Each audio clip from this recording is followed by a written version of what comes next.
सहनावतु सहनो भुनक्तु सह वीर्यं करवावहै तेजस्विनावधीतमस्तु मा विद्विषावहै। ओम शांति शांति शांति।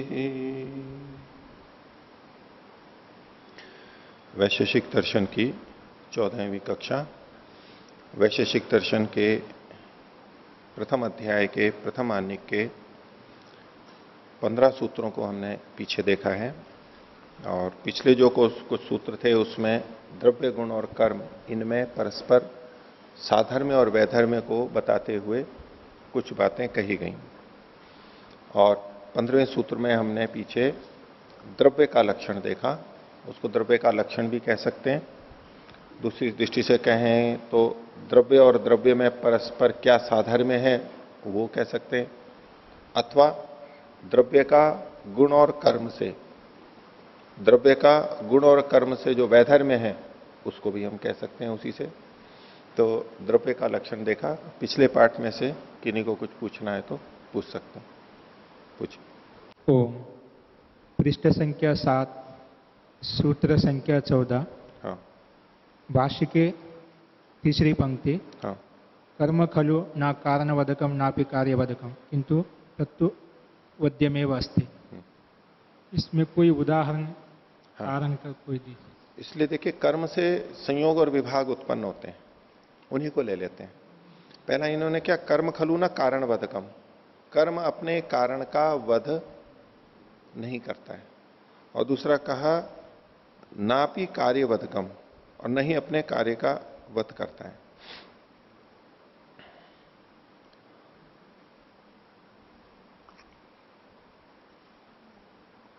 तो पहले तो देखिए कि कर्म अपने कार्य का वध नहीं करता है।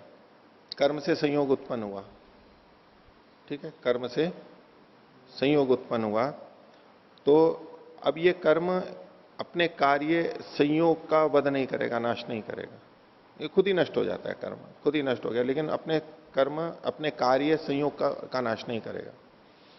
दूसरा, ये अपने कारण का नाश नहीं करता है। तो कर्म किससे उत्पन्न हुआ है? वेग से। वेग से मानते हैं, वेग से कर्म उत्पन्न होता है और कर्म फिर वेग को उत्पन्न कर देता है।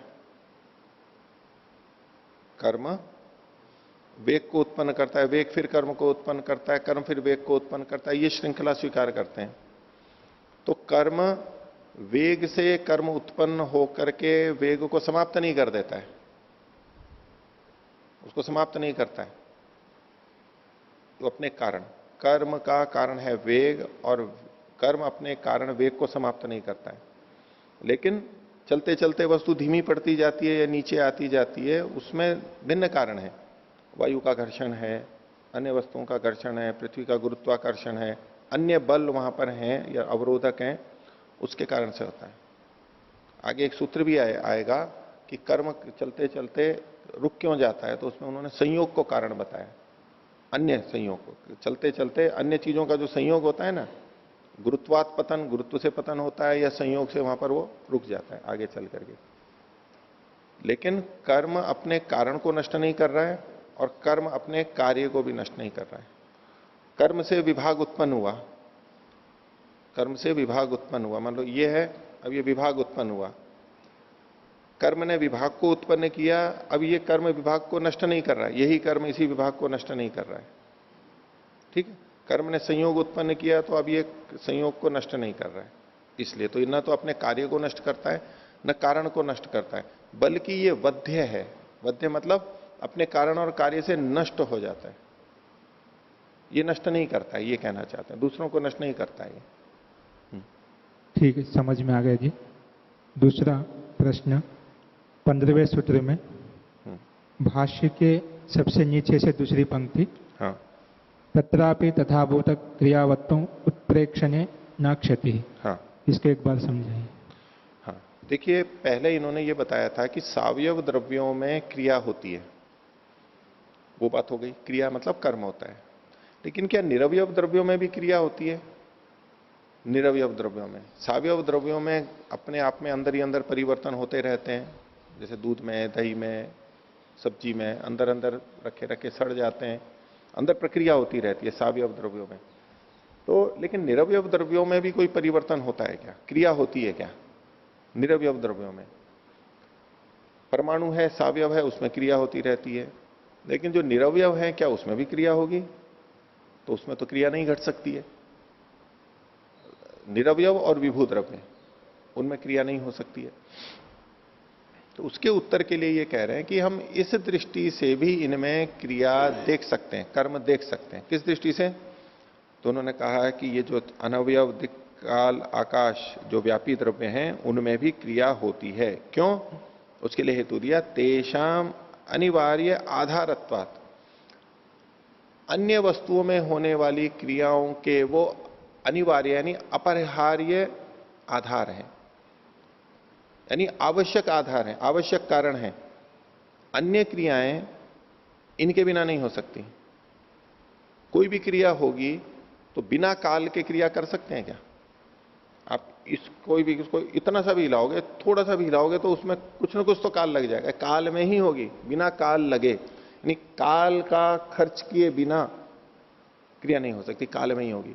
इसी तरह देश में भी होगी, आकाश में होगी। तो ये चूंकि अनिवार्य आधार हैं, इसलिए ये भी क्रिया वाले हो गए। इसको दूसरे शब्दों में आपको, चूंकि इनमें क्रियाएं होती हैं।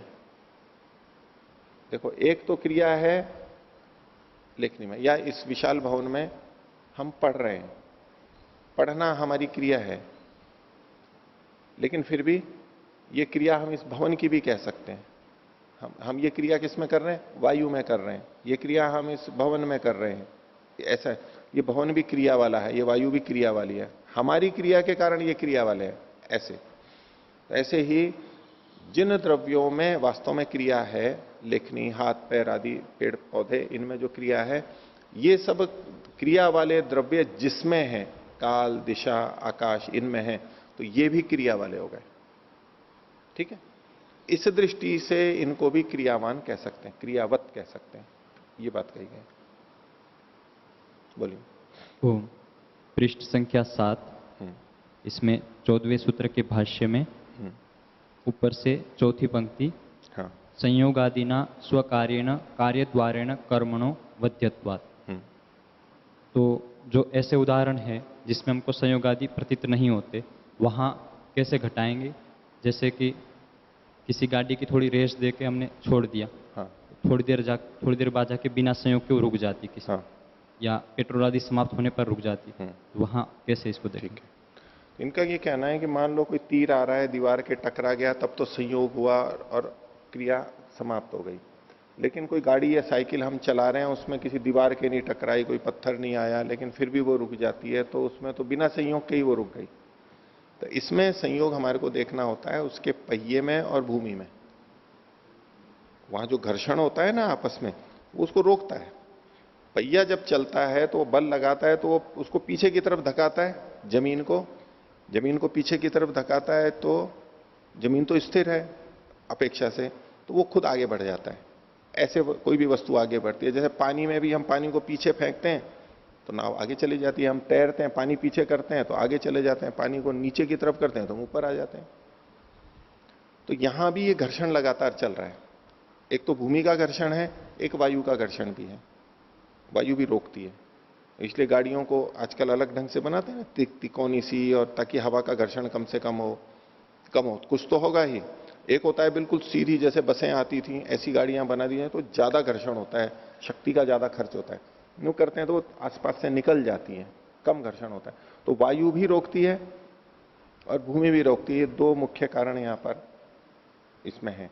और बाकी जो गाड़ी चल रही है उसके अपने अंदर भी घर्षण होता है, हालांकि बेरिंग वगैरह सब लगे होते हैं, लेकिन फिर भी उसके अंदर भी होता है, उसके कारण भी वो रुकेगी। कुछ ना कुछ रुकेगी। आप निर्वात स्थान में भी अगर किसी चक्कर को चला के छोड़ो तो थोड़ी देर में वो रुकेगा। वायु नहीं रोक रही है, न जमीन रोक रही है, लेकिन चूंकि उसमें आपस में वो किसी भी तो आधार पे घूम रहा है ना बीच में, उसका भी तो थोड़ा सा घर्षण होता है, उसका अपना है अंदर का, उसके कारण वो धीरे धीरे रुकेगी। तो ये जो जितना घर्षण हो रहा है ये संयोग के कारण से हो रहा है, विविध द्रव्यों के विविध संयोग हो रहे हैं, इसलिए चीज रुकती है। सब जगह घटेगा। और उसके लिए वैज्ञानिक लोग आजकल जिस ढंग से कहते हैं कि यदि ये विपरीत बल ना हो और घर्षण ना हो तो वस्तु जैसे अंतरिक्ष में चलती जाती है तो वो चलती ही चली जाती है, रुकती नहीं है।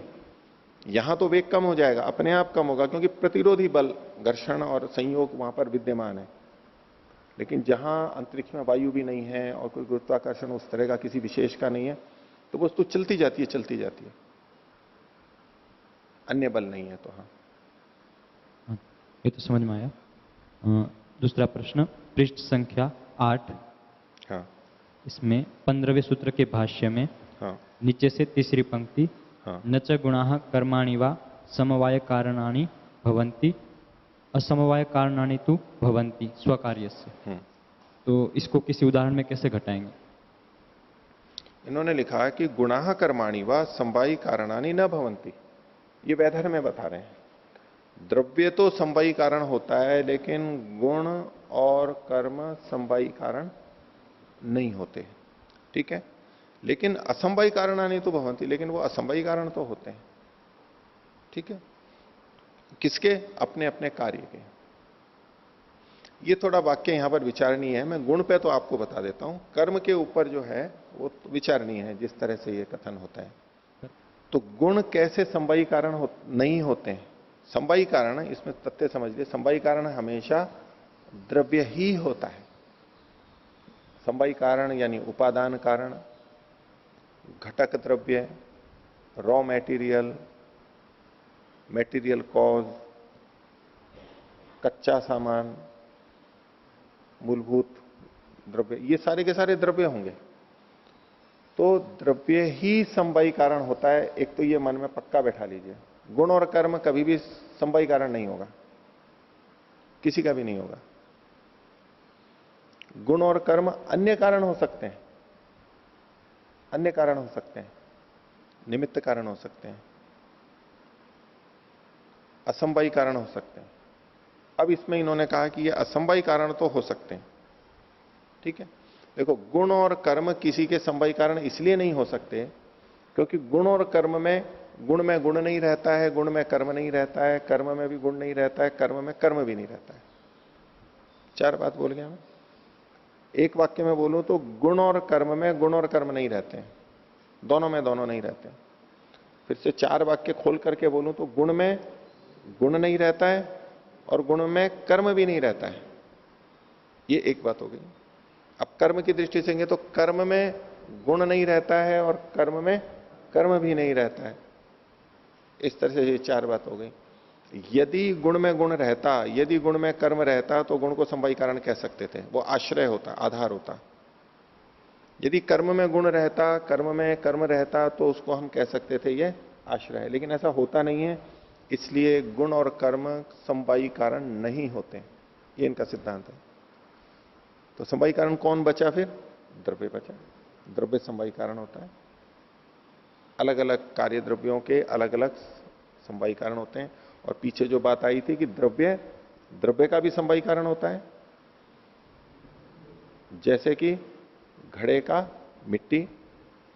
द्रव्य गुण का भी समवायी कारण होता है, जैसे कि किसी भी द्रव्य में कोई भी गुण रहता है तो हर द्रव्य अपने प्रत्येक गुण का समवायी कारण है। जैसे कि ये लेखनी है, इस लेखनी में श्वेत रूप गुण है और कुछ दूसरे रंग दिखाई दे रहे हैं। इसका अपना कुछ एक डिजाइन है, रंग है, रूप है, आंखों से दिखाई दे रहा है। ये किस में रह रहा है? इसी लेखनी में ही है। तो लेखनी अपने इस गुण का, रूप गुण का समवायी कारण है, क्योंकि वो उसी में रह रहा है। इसका एक स्पर्श भी है, छूने से इसकी एक अनुभूति होती है, कैसा कैसा है। इसका ये स्पर्श गुण किस में विद्यमान है? इसी लेखनी में। द्रव्य जो लेखनी है इसी में विद्यमान है। इसलिए ये द्रव्य लेखनी अपने स्पर्श गुण का संवाही कारण है, आश्रय है। इसका अपना भार भी है, इसमें संख्या भी है, एक संख्या है, इसका अपना परिमाण भी है, ये पृथक भी है औरों से, इसका संयोग भी है, इसका अन्यों से विभाग भी है। ये जितने गुण भी हम बोलेंगे ये किसमें है? जो इसमें है तो इसमें, और संयोग आदि तो सापेक्ष है तो उंगली और ये दोनों में मिला के बोलेंगे तो उसमें। ये भी द्रव्य है, उंगली भी, और ये भी द्रव्य है, इसमें संयोग है। ये चश्मा है, चश्मे का अपना रूप, आकार, प्रकार है, वो किसमें? ये गुण है, ये किसमें विद्यमान है? ये चश्मे में है। तो जो मैं उस समय पूछ रहा था कि गुण का द्रव्य गुण का भी समवायी कारण होता है, उसका उदाहरण क्या है? कोई भी द्रव्य उठा लो ना, जो भी सामने रखा है आपके, कपड़ा ले लो, कपड़े का रूप गुण उसका समवायी कारण। कपड़े का रूप गुण किसमें है? कपड़े में है, तो बस कपड़ा उसका समवायी कारण हो गया। ठीक है, आपका अपना रूप, जिसका भी जो रूप है हमारा, वो गुण है, उसका समवायी कारण कौन है? हमें खुद, हमारे अंदर ही हमारा रूप गुण है, हम उसके समवायी कारण हो गए। कहीं पर भी दे लीजिए, किसी भी वस्तु को देख लीजिए, रंग देख लीजिए, रूप ले लीजिए, रस ले लीजिए, विभिन्न प्रकार के खाद्य पदार्थ हैं, उनके अपने अपने रस हैं। वो रस किस में रहते हैं? उन्हीं द्रव्यों में रहते हैं। गन्ने में गन्ने का रस है, आम में आम का रस है, रोटी में रोटी का रस है, सबके उनके अपने रस उन्हीं द्रव्यों में रहते हैं। तो ये किस बात का उदाहरण बनेगा? वो द्रव्य अपने अपने गुणों के समवायी कारण होते। कितने उदाहरण ले लीजिए, अनंत। तो द्रव्य तो समवायी कारण बन रहा है, लेकिन गुण समवायी कारण नहीं बनता है, क्योंकि गुण में और कोई चीज नहीं रहती है। गुण में गुण नहीं रहता है, गुण में कर्म नहीं रहता है। और जितने भी कर्म हैं उनका भी समवायी कारण द्रव्य होता है। जितनी क्रियाएं होंगी द्रव्य में ही होंगी। कोई भी क्रिया हो, पंखा चल रहा है, गाड़ी चल रही है, पत्ते हिल रहे हैं, हवा चल रही है, पानी बह रहा है, बादल हो रहे हैं, कुछ भी, कोई भी क्रिया ले लीजिए, वो सब क्रियाएं द्रव्य में हो रही हैं। इसलिए द्रव्य उन सब कर्मों का समवायी कारण है। इसको मैं दूसरे ढंग से कहूं कि जिस द्रव्य में जो क्रिया हो रही है, अलग अलग द्रव्यों में अलग अलग क्रियाएं हो रही हैं। कोई बैठा है, कोई चल रहा है, कोई भाग रहा है, कोई लिख रहा है, कोई बेच रहा है, कोई ले रहा है, अनंत क्रियाएं। जिस जिस द्रव्य में, चाहे वो चेतन हो चाहे जड़ हो, जो जो क्रिया हो रही है, वह द्रव्य उस क्रिया का समवायी कारण है, आश्रय है, क्योंकि वो उसी में हो रही है, उससे इधर उधर नहीं हो रही है। अगर और कहीं क्रिया हो रही है तो उसका द्रव्य अलग है, फिर अन्य कोई क्रिया हो रही है तो उसका आश्रय अलग द्रव्य है। तो द्रव्य कर्म का भी समवायी कारण होता है। द्रव्य द्रव्य का भी समवायी कारण, द्रव्य गुण का भी समवायी कारण, और द्रव्य कर्म का भी, क्रिया का भी समवायी कारण होता है। लेकिन गुण और कर्म समवायी कारण नहीं होते। तो क्या इसका यह मतलब है कि वो कारण ही नहीं होते? बोले नहीं, कारण तो होते हैं। तो क्या असमवायी कारण तो होते हैं? असमवायी कारण तो होते हैं। तो गुण असमवायी कारण होता है। कैसे होता है उसको समझते हैं। पहले मैं परिभाषा नहीं दे रहा हूं, पहले मैं उदाहरण दे रहा हूं आपको, उससे फिर एक परिभाषा निकालेंगे और वो फिर सब जगह घटाई जा सकती है। घड़े का उदाहरण लेंगे। घड़ा एक द्रव्य है और उसमें रूप गुण है। घड़ा एक द्रव्य है और उसमें रूप गुण है, आंखों से हमें दिखाई देता है, रूप गुण है। घड़े का रूप गुण एक कार्य है। कार्य मतलब उत्पन्न हुआ है। घड़ा उत्पन्न हुआ था तो रूप गुण भी उत्पन्न हुआ। घड़े के रूप गुण का समवायी कारण कौन है? घड़े के, ध्यान दो, घड़े के रूप गुण का समवायी कारण क्या है? घड़ा ही है। अभी जो बात कर रहे थे, कोई भी गुण हो उसका समवायी कारण उसका वही द्रव्य है जिसमें वो गुण रहता है। तो घड़े के रूप गुण का समवायी कारण घड़ा है। अब हमें देखना है कि घड़े के रूप गुण का असंभवी कारण क्या है। असंभवी कारण क्या है? तो क्या घड़े, हम पहले एक असंभवी कारण हमने देखा कि घड़े के कणों में जो संयोग है वो असंभवी कारण है। लेकिन वो किसका असंभवी कारण है? घड़े का असंभवी कारण है वो, घड़े के रूप गुण का असंभवी कारण नहीं है। घड़े के कणों का संयोग घड़े का असंभवी कारण है। मिट्टी के कण घड़े के संभवी कारण है। मिट्टी के कण घड़े के संभवी कारण है और मिट्टी के कणों का संयोग घड़े का असंभवी कारण है। तो घड़े के कणों का संयोग घड़े का तो असंभवी कारण है, लेकिन घड़े के रूप का असंभवी कारण नहीं है। घड़े के रूप का असंभवी कारण मिट्टी के कणों का जो रूप है वह है। मिट्टी के कणों का रूप, भाई हम यूं ही तो कहेंगे मिट्टी के कणों का जैसा रूप था उसके अनुरूप ही घड़े का भी रूप बना है। घड़े की जो यूं फैलाव है वो तो एक अलग बात है, लेकिन मिट्टी जिस रंग की थी वही रंग तो यहां पर भी पहुंचा है।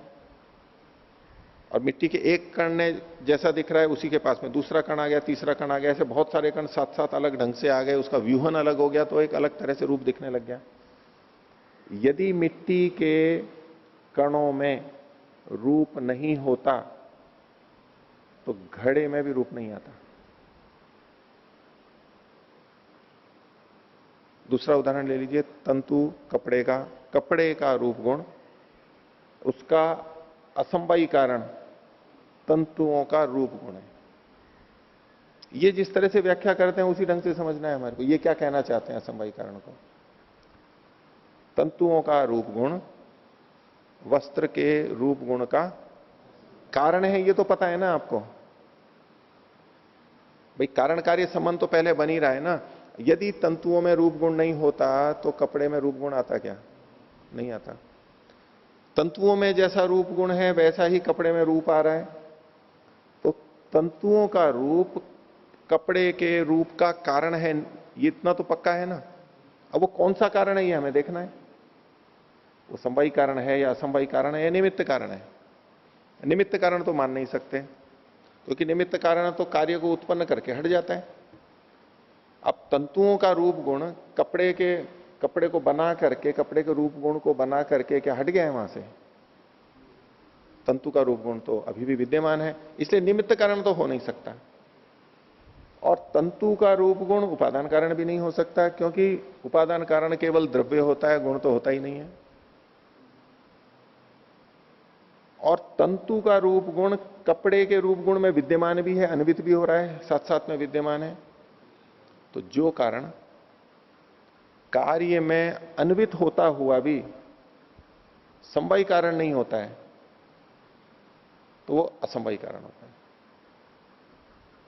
तो किसी द्रव्य का, अब मैं एक परिभाषा के रूप में आपको बोल रहा हूं, ये तो उदाहरण थे सारे, उदाहरण से तो समझ में आ गया है आपको। और उदाहरण ले लीजिए, चाहे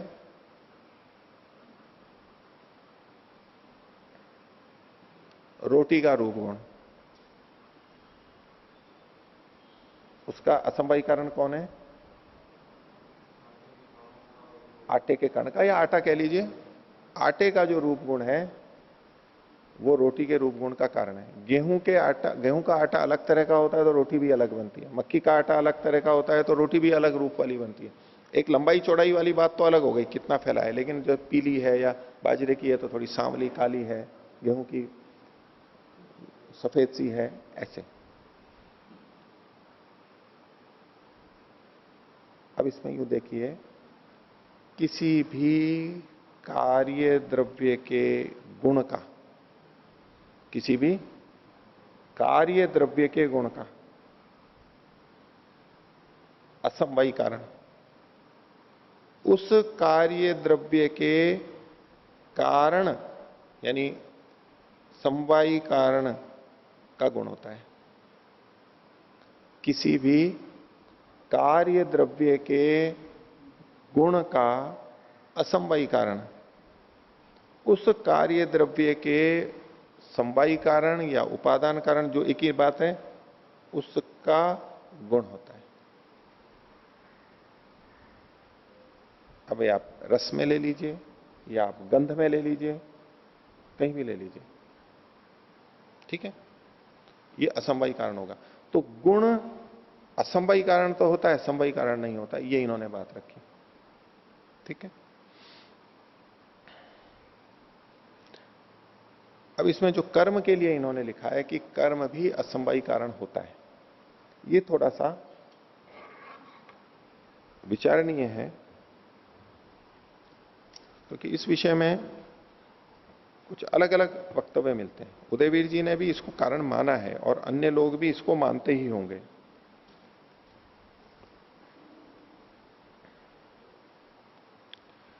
उदयवीर जी के पृष्ठ संख्या 24 आप निकाल सकते हैं।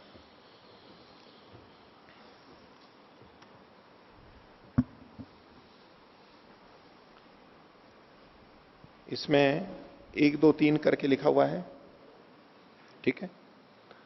और उसमें देखिए ये जो कार्य कारण की व्यवस्था है ना, देखो इसको इन्होंने यहां लिखा हुआ भी है। एक में लिखा है द्रव्य कार्य मात्र का, कार्य मात्र मतलब द्रव्य गुण कर्म तीनों का समवायी कारण होता है, ये जो पीछे चर्चा चल रही थी। दूसरा वाक्य क्या लिखा, गुण कर्म कार्य मात्र के असमवायी कारण होते हैं। गुण और कर्म कार्य मात्र के, उनका जो जो कार्य होता है उसके वो असमवायी कारण होते हैं, ठीक है। अब ये जो समवायी कारण है दो तरह से होता है। इसके लिए नीचे इन्होंने एक दो संख्या पे एक टिप्पणी लिखी हुई है बड़ी सी, नीचे 2 संख्या पे लिखी हुई है, और उसमें नीचे जाकर के 2 शब्द आए हैं, एक कार्यिकार्थ प्रत्याशक्ति और एक कारणिकार्थ प्रत्याशक्ति। ये 2 शब्द ऐसे हैं जो वैशेषिक दर्शन में समझने योग्य, कठिनता से समझने योग्य, या ध्यान दो तो वो उसको हम समझ पाते हैं, ऐसे ये शब्द हैं। इनको मैं अभी नहीं छेड़ रहा हूं, इनको फिर आगे जब आप कारण कार्य के बारे में कुछ परिचित हो जाएंगे, सहज हो जाएंगे, तब इसको देखेंगे हम। लेकिन ये जुड़ी भी इसी बात से है कि गुण अपने कार्य का असमवायी कारण कैसे होता है।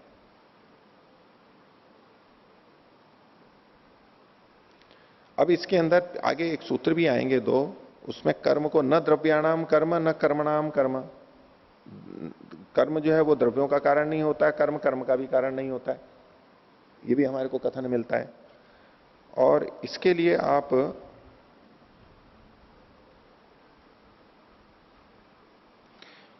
कर्म किसका कारण होता है, कर्म किसका कारण होता है, कर्म से द्रव्य बनता है, गुण बनता है, या कर्म बनता है। हम अभी चर्चा कर रहे हैं कर्म असमवायी कारण होता है या नहीं होता है, इस बिंदु पर केंद्रित है। लेकिन असमवायी कारण तक पहुंचने से पहले हम ये देखें कि कर्म कारण होता है या नहीं होता है, और कर्म कारण होता है तो किसका होता है। भाई कर्म द्रव्य का कारण होता है, हम कर्म करते हैं, रोटी बेलते हैं, रोटी बेल जाती है, हम कपड़ा बुनते हैं तो कपड़ा बन जाता है, घड़ा बनाते हैं तो घड़ा बन जाता है। तो कर्म द्रव्य का कारण होता है या नहीं, मना कर रहे हो तो होता ही ना, दुनिया में तो हम देखते ही है ना, बिना कर्म के कोई चीज उत्पन्न होती है क्या, बिना क्रिया के कोई चीज उत्पन्न होती है क्या, अपने आप रोटी बन जाएगी क्या, अपने आप खेत में गेहूं पैदा हो जाएगा क्या, अपने आप कट करके आ जाए, कोई भी नई चीज बने बिना कर्म के ये भवन बन जाता है क्या। तो कर्म द्रव्य की उत्पत्ति में कारण है, कर्म द्रव्य की उत्पत्ति में कारण है, हमें प्रथम दृष्टिया यही प्रतीत होगा, ना मत करो यही दिखाई देता है, और हम ऐसा ही व्यवहार करते हैं लोक में। लेकिन शास्त्रकार क्या कहते हैं कि कर्म द्रव्य का कारण नहीं होता है, कर्म द्रव्य का कारण नहीं होता। उसका मतलब क्या है, सीधा कारण नहीं होता है, सीधा कारण नहीं होता है। कैसे, अब ये देखो कि हमने कर्म किया और उससे कोई द्रव्य उत्पन्न हुआ, मान लो ये भवन बना, इसमें हमने क्या कर्म किया, हमने सीमेंट, बजरी, रोड़ी इनको मिलाया, तो कर्म ने द्रव्य को बनाया या कर्म ने तो केवल संयोग को उत्पन्न किया है, संयोग को उत्पन्न किया है। और संयोग से फिर बाद में द्रव्य उत्पन्न हो गया, नया द्रव्य उत्पन्न हो गया। कुम्हार ने जितना कुछ किया उसने या तो द्रव्यों का, मिट्टी के कणों का संयोग किया या उसको फैला दिया। बस उस फैलाया मतलब घड़ा बनाते समय थोड़ा फैलाएगा ना, वो घूम रहा है, वो घूमता जाता है, फैलता जाता है ना, नहीं तो पिंड ही रह जाएगा। उंगली डाल के, हाथ डाल के यूं करते हैं ना, फैलता जाता है वो। तो कर्म संयोग आदि को उत्पन्न करता है और संयोग आदि के कारण से फिर कोई द्रव्य उत्पन्न होता है। इसलिए ये कहते हैं कि कर्म द्रव्य को उत्पन्न नहीं करता है। वैसे सामान्य रूप से ठीक है कि उत्पन्न करता है, कारण होता है, सीधा कारण नहीं होता, ये इनका तात्पर्य है। और कर्म से कर्म भी उत्पन्न नहीं होता है, ये भी सिद्धांत है। कर्म से कर्म उत्पन्न नहीं होता है। कर्म से जहां कर्म उत्पन्न होता हुआ दिखता है वहां बीच में ये वेग को मानते हैं। कर्म से वेग उत्पन्न हुआ और कर्म से संयोग हुआ और संयोग से फिर वो वेग इधर से उधर गया, तब उसमें गति होती है। नहीं तो मोटे तौर पे क्या है, एक गेंद को दूसरी गेंद पे मारा तो वो चलती है, तो देखो कर्म ने कर्म को उत्पन्न किया, ऐसा हम देखते हैं। लेकिन ये उस दृष्टि से नहीं देखते। कर्म ने तो गेंदों का संयोग कराया और संयोग के बाद में जो वेग था पहली गेंद का वो दूसरी में चला गया और उस वेग से कर्म उत्पन्न हुआ है। यानी सीधे सीधे कर्म से कर्म उत्पन्न नहीं हुआ है, मोटी भाषा में भले ही हम बोल दें। इसलिए ये कहते हैं कि कर्म से कर्म भी उत्पन्न नहीं होता है। तो कर्म से न तो द्रव्य उत्पन्न होता है, न कर्म से कर्म उत्पन्न होता है, तो बचा क्या? गुण बचा, गुण बचा। तो अब ये कर्म किस गुण का कारण है? तो संयोग और विभाग, जैसा हम बोलते रहते हैं, संयोग और विभाग का। कर्म संयोग और विभाग का कारण है। कौन सा कारण है ये देखना है। क्या संवाही कारण है? कर्म ने संयोग किया। संवाही कारण वो होता है जो अपने कार्य में भी विद्यमान रहता है। अब संयोग तो हो गया, ये हाथ जुड़ गए अभिवादन मुद्रा में, लेकिन यहां कर्म तो नहीं है। वो वाला कर्म जिसने संयोग को उत्पन्न किया था वो तो नहीं है यहां पर, यानी अन्वित नहीं हो रहा है वो। इसका मतलब है वो संवाही कारण भी नहीं है। अन्वित नहीं हो रहा है ना, तो संवाही कारण नहीं है। अब दो बचे, निमित्त कारण और असंवाही कारण। असंवाही कारण कौन सा होता है? अब उसको याद करो, पहले वाला उदाहरण, मिट्टी के कणों का संयोग घट का असंवाही कारण है। ऐसा कारण जो कार्य में अन्वित तो हो रहा है लेकिन संवाही कारण नहीं है, उसको असंवाही कारण कहते हैं। ऐसा कारण जो कार्य में अन्वित हो रहा है लेकिन संवाही कारण नहीं है, उसको असंवाही कारण कहते हैं। तो संयोग किया, कर्म से संयोग हुआ, क्या संयोग के साथ में कर्म अन्वित है? क्या संयोग के साथ में कर्म अन्वित है? नहीं है। क्यों नहीं है? वैसे तो दिख ही रहा है हमारे को, भाई हाथ जुड़ गए, अब तो कर्म नहीं रहा। ये अलग बात है, हाथ जोड़ना एक अलग कर्म है हमारा, उसको नहीं लेना यहां कर्म। ये जो हाथ मिले, ये जो गति हुई, इसको गमन हुआ, ये जो मिला, ये कर्म अभी इस समय नहीं है, संयोग के समय। यदि ये कर्म संयोग के साथ विद्यमान होता तो हम कह सकते थे कि ये असंवाही कारण है। संवाही कारण तो है नहीं और असंवाही कारण भी नहीं है। इसको हम शास्त्र से कैसे पुष्ट करेंगे?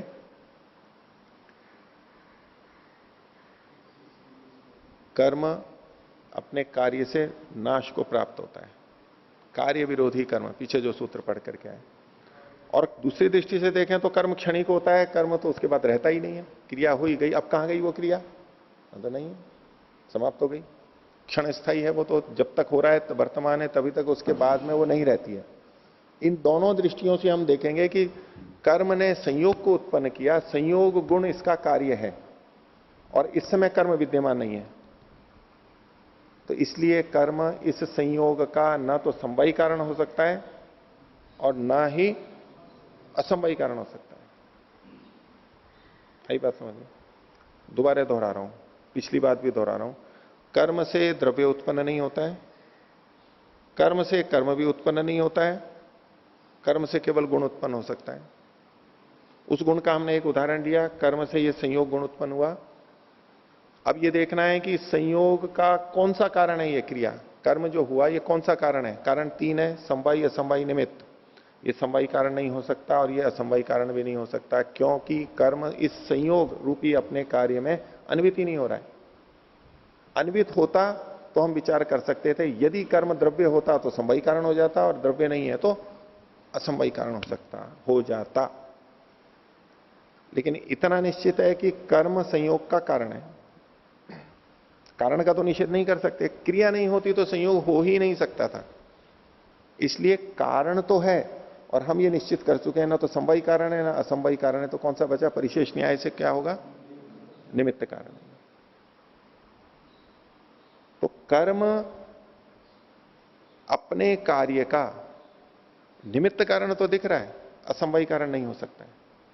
ये आप सब जगह देख लीजिए, ये एक उदाहरण है, आप कहीं भी देख लीजिए, कर्म जिसका भी कार्य यानी संयोगों का, विभाग का। अब कर्म है, उधर से आ गया, विभाग कर दिया, जहां विभाग हुआ है वहां कर्म विद्यमान है क्या? कर्म ने विभाग को उत्पन्न किया, लेकिन ये वहां विद्यमान नहीं है, ये अन्वित नहीं है, इसलिए ना समवायी कारण हो सकता है ना असमवायी कारण हो सकता है। लेकिन हाँ, कारण अवश्य है विभाग का, इसलिए निमित्त कारण है। अब यही बात सब जगह लगेगी। तो हम कैसे कह सकते हैं कि कर्म अपने कार्य का असमवायी कारण है? ये जो मैं ये पंक्ति देख रहा था, इसमें जो मैं कह रहा था विचारणीय है, मैं इस दृष्टि से सोच रहा हूं। तो यहां जो कहा गुण और कर्म कार्य मात्र के असमवायी कारण होते हैं।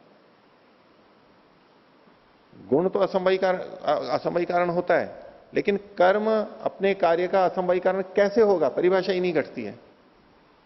इसलिए इन पंक्तियों में संशोधन की अपेक्षा मेरे को लगती है। इससे संबंधित कुछ और बातें इन्होंने और भी जगह लिखी हैं जो इसके विपरीत भी हैं, थोड़ा भिन्न ढंग से लिखी हुई हैं, उससे भी हमें पता लगता है। देखिए आप पृष्ठ 40 निकालिए।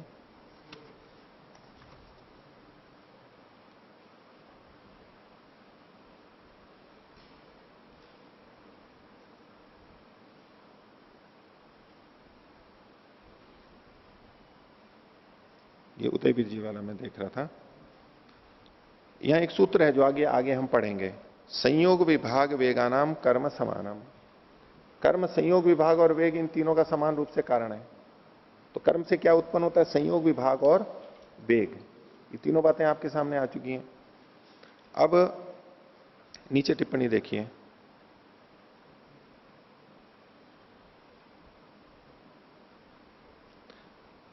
अब इसमें देखो संयोग और विभाग का तो मैंने आपको बता दिया, ठीक है, उसमें वो अन्वित नहीं रहता है। अब कर्म असमवायी कारण बनता है तो कैसे बनेगा? उसके लिए बीच में देखिए इन्होंने टिप्पणी 1 में छठी पंक्ति में बीच में प्रशस्त पाद भाष्य के कर्म पदार्थ निरूपण प्रसंग में कर्म को वेग का असमवायी कारण बताएं। कर्म को वेग का असमवायी कारण बताएं। संभव है उक्त भाष्यकार ने वहां से प्रेरणा पाकर प्रस्तुत सूत्र में संयोग विभाग को वेग का उपलक्षण मानकर वेग को भी संयोग विभाग के साथ सम्मिलित करने का सुझाव दिया। ये दूसरे प्रसंग में बात है। तो मेरी समझ से तो संयोग और विभाग का तो कर्म निमित्त कारण मानना चाहिए। अब वेग का समवायी कारण है या नहीं है? कर्म वेग का समवायी कारण है या नहीं है? अब इसको देखिए,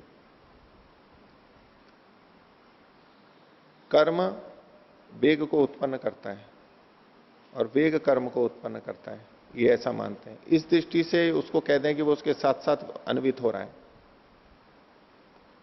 गुण जैसे गुण संयोग गुण जैसे मिट्टी में सदा विद्यमान रहते हुए घड़े को उत्पन्न करता है, सदा रहता है, ऐसा यहां पर वेग और कर्म में साथ साथ रहना एक अलग ढंग से है, एक दूसरे को उत्पन्न करता है। इनकी भाषा के अनुसार बोल रहा हूं, जो एक दूसरे को उत्पन्न करते हैं।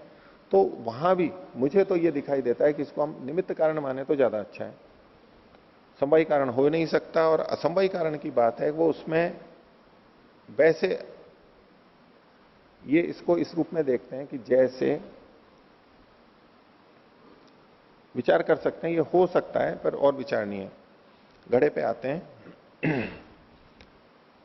घड़े के कणों का संयोग घड़े का असंभवी कारण है।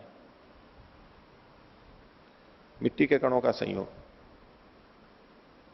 तो असंभवी कारण किसी कार्य द्रव्य के अवयवों में या उपादान कारण में अन्वित रहता हुआ कार्य का असंभवी कारण बनता है। फिर से बोलता हूं, ये जो संयोग है, ये जो संयोग है, ये घड़े में संयोग है या कणों में संयोग है?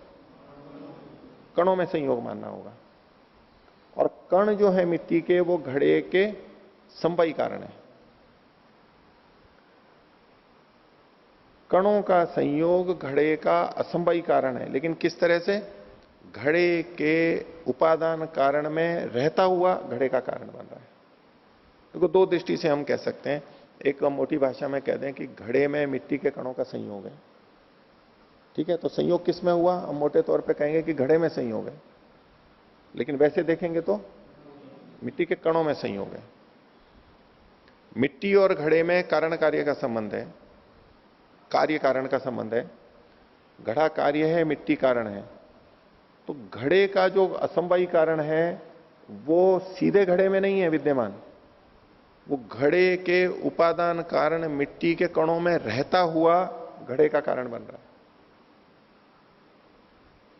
ठीक है, तो अब उस दृष्टि से हम अगर वेग और कर्म को देखें, विचार करें, मैं भी और अभी इस पर और विचार करूंगा कैसे संगति लग सकती है। क्योंकि कर्म द्रव्य में रहता है और वेग भी द्रव्य में ही रहता है। वेग एक गुण है, वो हमेशा द्रव्य में ही रहेगा।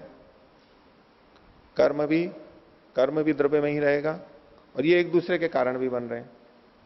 तो ये अपने उपादान कारण में रहते हुए एक दूसरे का कारण बन रहे हैं। इस दृष्टि से इसको असंभवी कारण कह सकते हैं, संयोग विभाग की दृष्टि से नहीं कह सकते। और विचारेंगे। अब एक बात और देखिए, हम कर्म की बात कर रहे थे, कर्म से ये संयोग हुआ, कर्म ने संयोग को उत्पन्न किया।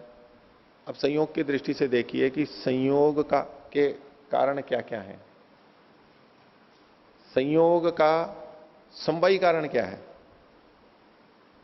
आप लोगों को बताना है। संयोग का संभवी कारण क्या है, संयोग का निमित्त कारण क्या है? ठीक है, तो संयोग का संभवी कारण क्या है यहां पर? ये दोनों हाथ, क्योंकि दो में संयोग हो रहा है। ये संयोग किन में विद्यमान है? हम ये तो नहीं कह सकते कि इसी हाथ में संयोग है, नहीं इसी हाथ में संयोग है, ऐसा नहीं कह सकते। दोनों में का ही संयोग है। संयोग हमेशा दो या दो से अधिक में होगा। ये जो संयोग है, इसका उपादान कारण ये दोनों हाथ हैं। जिनके बीच में संयोग है वो उसके उपादान कारण कहलाएंगे। गुण का उपादान कारण वो द्रव्य होता है जिसमें वो गुण आश्रित है। तो इस संयोग एक गुण है, ये उपादान, इसका उपादान कारण वो द्रव्य होंगे जिनमें ये आश्रित है। ये दोनों है, तो ये दोनों में संयोग हो गया। और इसका निमित्त कारण कर्म इसका निमित्त कारण हो गया। अब चाहे आप उसमें और चीजें जोड़ सकते हैं। मोटे तौर पे हम दो वस्तुओं को जोड़ते हैं, मान लो इंजन के डब्बों को जोड़ते हैं, तो जो कर्मचारी होता है उसको हम एक तरह से निमित्त कारण मान सकते हैं, साधारण कारण मान सकते हैं, निमित्त कारण मान सकते हैं। ऐसे ऐसे दूसरी चीजें, हमने गोंद से किसी चीज को चिपकाया, चिपकाने वाले हम हैं और उसको हमने बीच में लगाया, उससे चिपका, तो क्या गोंद के कारण से संयोग हुआ, वो एक अलग ढंग से कह सकते हैं। लेकिन फिर भी वहां कर्म हुआ, वो निमित्त कारण है।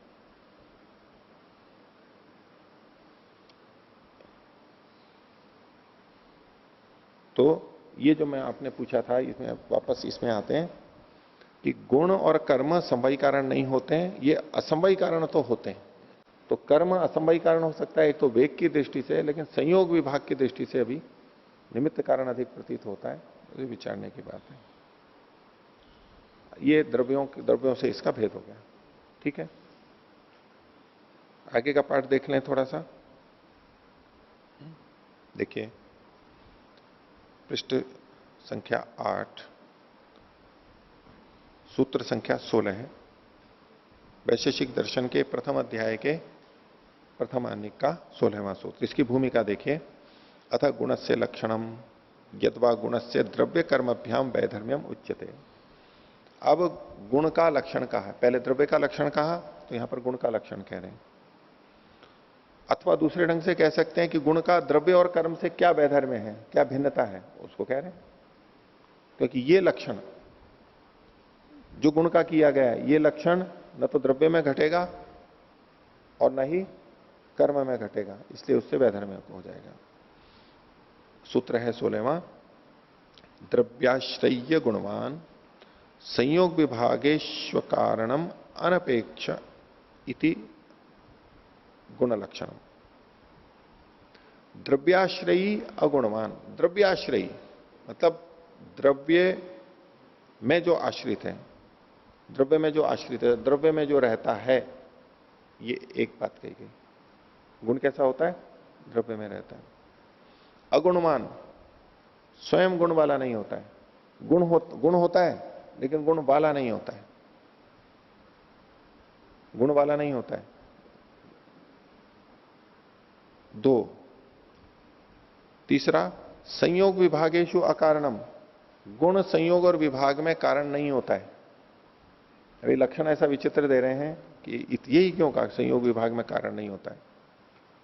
तो संयोग विभाग में अकारण होता है, कारण नहीं होता है। अनपेक्षम, अनपेक्ष रूप से, अनपेक्ष रूप से कारण नहीं होता है। सापेक्ष रूप से तो कारण हो जाएगा, अनपेक्ष रूप से कारण नहीं होता। इनको मैं अभी बताऊंगा, आपको समझाऊंगा। इति गुण लक्षणम, ये गुण का लक्षण है। तो पहले कहा द्रव्याश्रयी, द्रव्य में आश्रित रहता है। केवल इतना ही कहते तो ये लक्षण तो कर्म में भी घट जाता है, कर्म भी द्रव्य में आश्रित रहता है, अतिव्याप्ति हो जाती है। और दूसरा, कार्य द्रव्य भी अपने कारण द्रव्य में आश्रित रहता है, तो ये कार्य द्रव्य पे भी घटने लग जाता। इसलिए द्रव्याश्रयी मात्र इतना नहीं चलेगा। तो साथ में कहा अगुणवान, वो गुण वाला भी नहीं होता है।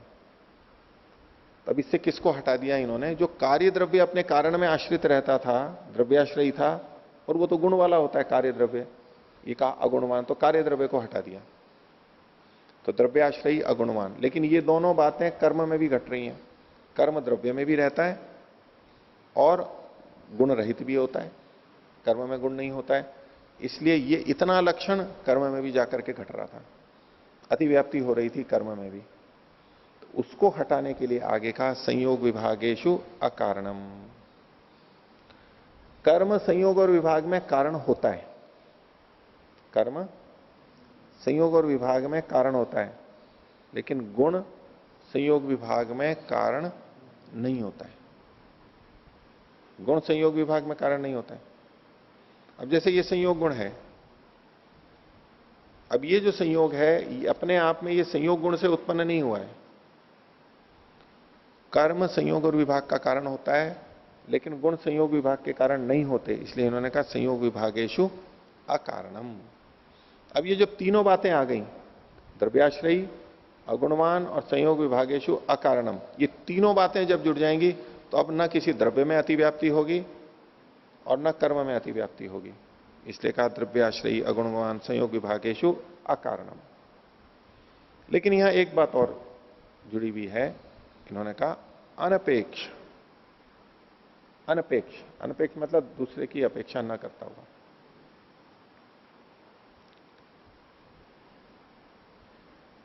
कर्म जो है, कर्म आगे सूत्र में पढ़ेंगे, लेकिन इस सूत्र को समझने के लिए हमें कर्म के इसको भी समझना होगा। कर्म संयोग विभाग में कारण है, लेकिन अनपेक्ष कारण है। कर्म संयोग विभाग में कारण है, लेकिन अनपेक्ष कारण है। अनपेक्ष का मतलब है कि जिस समय संयोग और विभाग हो गया तो संयोग और विभाग को बनाए रखने के लिए कर्म की कोई अपेक्षा नहीं है। कर्म ने संयोग को उत्पन्न किया, अब कर्म की कोई आवश्यकता नहीं है। कर्म ने विभाग को उत्पन्न किया, अब कर्म की कोई आवश्यकता नहीं है, वो अनपेक्ष हो गया, अपेक्षा नहीं है उसकी। कुछ गुण ऐसे होते हैं जो अपेक्षा रखते हैं, जैसे कि तंतु का रूप गुण, उसने वस्त्र के रूप गुण को उत्पन्न किया, लेकिन वस्त्र के रूप के बने रहने के लिए तंतु का रूप गुण अपेक्षित है, हटा नहीं सकते उसको।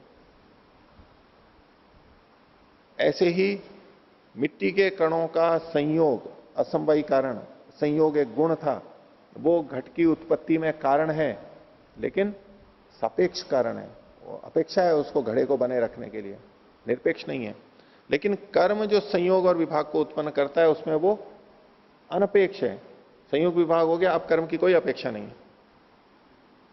तो ये इन्होंने आगे कहेंगे कर्म के लक्षण में, संयोग विभागेशु अनपेक्ष कारण, अपेक्षा न रखने वाला कारण है। उत्पन्न तो करता है संयोग विभाग को, लेकिन संयोग विभाग होने के बाद में कर्म की अपेक्षा नहीं रहती है।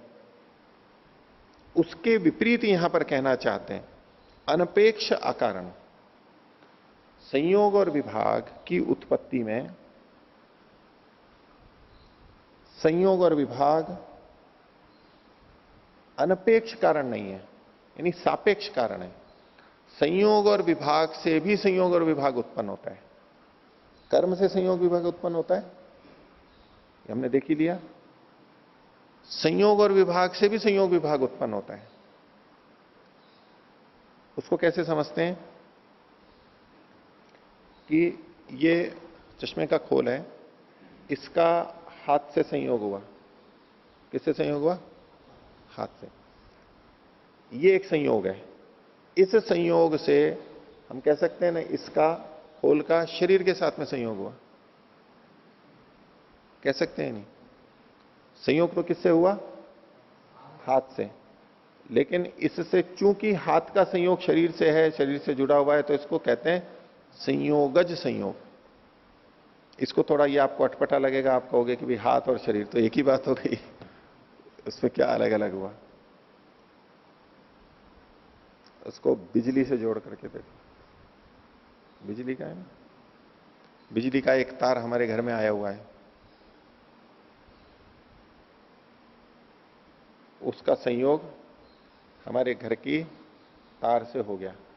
अब बिजली हमारे घर में आ रही है, तो हमारे घर के तारों का संयोग पावर हाउस से हो गया या नहीं हो गया? हो गया?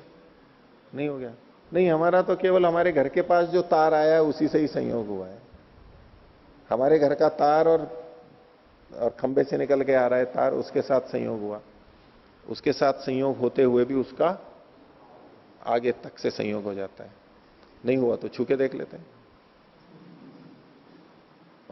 वहां की बिजली हमारे में आ जाती है, संयोग हो जाता है ना। इसको कहते हैं संयोगज संयोग, संयोग से होने वाला संयोग। और इसी को उल्टा करेंगे तो जब विभाग करेंगे, मान लो हाथ से ये हटा हुआ, ये विभाग हो गया, तब इसका शरीर से भी विभाग हो गया। इसको कहते हैं विभागज विभाग। इस विभाग के कारण से विभाग हुआ है। किसी एक व्यक्ति का दूसरे व्यक्ति के साथ संबंध था, दो मित्र थे, उन मित्रों में संबंध था, इसलिए उसका उस मित्र के परिवार के साथ भी संबंध हो गया। ये संबंध सीधे सीधे नहीं था, मित्र के साथ संबंध यानी संयोग होने से परिवार के साथ भी संबंध था। ये था संयोगज संयोग। और मान लो मित्र के साथ में संबंध टूट गया, विभाग टूट गया, तो परिवार से भी संबंध टूट जाएगा। ये है विभागज विभाग, विभागज विभाग। अब कर्म से जो संयोग विभाग होता है और यहां संयोग और विभाग से जो संयोग विभाग होता है, उसमें अंतर देखिए। कर्म से जो संयोग विभाग होता है उसमें तो संयोग विभाग के होने पर कर्म अनपेक्ष होता है, आवश्यक नहीं होता है। लेकिन जो संयोगज संयोग है या विभागज विभाग है, उसके बने रहने के लिए उस संयोग और विभाग बना रहना चाहिए। मेरा अपने मित्र से संबंध है, संयोग है, और मित्र के परिवार से भी संयोग बना हुआ है मेरा, तो मेरा मित्र के परिवार से संयोग बना रहे, उसके लिए मेरा मित्र के साथ में संयोग या संबंध बना होना आवश्यक है, अपेक्षित है, अपेक्षित है। उसके बिना वहां संबंध नहीं रहेगा। मेरा खंबे के तार से संयोग, मेरे घर के तार का खंबे के तार से जो संयोग है, उससे पावर हाउस के साथ में संबंध हो गया है, पावर हाउस के साथ मेरे घर के तार का संबंध संयोग बने रहने के लिए इस तार से संबंध बना रहना आवश्यक है, नहीं तो नहीं हो पाएगा। तो कर्म संयोग और विभाग को उत्पन्न करता है, वहां तो संयोग विभाग के साथ कर्म अपेक्षित नहीं रहता है। संयोग विभाग उत्पन्न होने के बाद अनपेक्ष कारण है, कारण तो है लेकिन अनपेक्ष कारण है। लेकिन संयोग से जो संयोगत संयोग होता है और विभाग से जो विभागज विभाग होता है, वहां पर संयोग और विभाग दूसरे संयोगज संयोग के और संयोगज विभागज विभाग के कारण होते हैं, लेकिन वो अपेक्षा रखते हुए होते हैं, सापेक्ष कथन होता है। इसलिए देखो सूत्र में क्या कहा, कर्म को घटाने के लिए संयोग विभागेशु अकारणम, ये संयोग विभाग में अकारण होते हैं। अलग तो हो गया था, लेकिन कहेंगे कि नहीं, संयोगत संयोग का तो कारण बनता है। आपने ये कैसे कह दिया कि संयोग और विभाग का कारण नहीं होता है संयोग? संयोगत संयोग का कारण संयोग होता है, विभागज विभाग का कारण विभाग होता है। तो अब कर्म से भेद करने के लिए उन्होंने कहा अकारणम अनपेक्ष, अनपेक्ष कारण नहीं होता है। कर्म तो संयोग और विभाग का अनपेक्ष कारण होता है, और गुण संयोग और विभाग का अनपेक्ष कारण नहीं होता है। कर्म संयोग और विभाग का अनपेक्ष कारण होता है, और गुण संयोग विभाग का अनपेक्ष कारण नहीं होता। अर्थापत्ति से लेंगे सापेक्ष कारण होता है। ये गुण का लक्षण होगा। तो द्रव्याश्रयी अगुणवान संयोग विभागेशु अकारणम अनपेक्ष इति गुण लक्षणम। ये सूत्र को हमने समझा, इसी बात को व्याख्याकार ने भाष्य के अंदर भी दिया है, उसको हम बाद में देखेंगे। यही बात है, लेकिन फिर भी पंक्तियों को देखेंगे, कुछ और भी उन्होंने बातें लिखी हैं, उनको भी हम स्पष्ट करेंगे। प्रणव।